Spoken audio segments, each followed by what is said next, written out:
a lot of that's sensitive. So whatever you could say. Yeah, intelligence collection operations is really the best way to go about it, right? Of course, CIA operates all over the world doing intelligence operations collections. So when you're in a place like Southeast Asia, there's a lot of overlapping what we call intelligence requirements. Thailand, Laos, Vietnam, etc. That's where you're at? Yeah, that's your Southeast Asia, yeah, right? That's where when you're you at. talk about Southeast Asia. East Asia, you talk about East Asia, that's Japan, Korea, China. Yep. Northeast Asia, that's your Mongolia and even your Russia. So you were in the poorer countries. I was all over the Asian subcontinent and the Asian continent.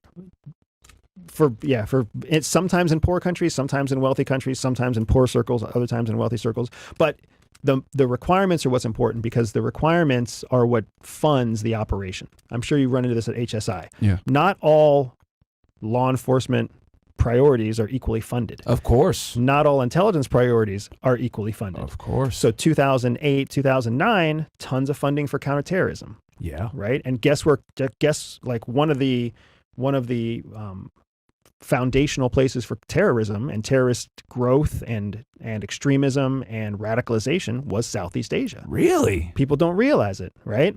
But all over the Philippines, all over Thailand, all over Burma, you had tons of radicalization happening, and you had essentially corrupt governments that would let Islamic extremism in, and they could create training grounds in those countries. Oh. Right? So lots of money for counterterrorism operations all through Southeast Asia, not so much money for counter-human trafficking operations or counter-proliferation operations, right? Yeah. So what ends up happening is you end up following the money. Yeah. You can only go where an operation can fund you to go. And then once you're on the ground, then other directorates will fund subsets of your operation. So now, hey, let's also collect secrets about Russia while you're in that country. But we're not going to pay to get you there. We'll let counterterrorism pay to get you there. Gotcha. And then we'll just kind of piggyback on.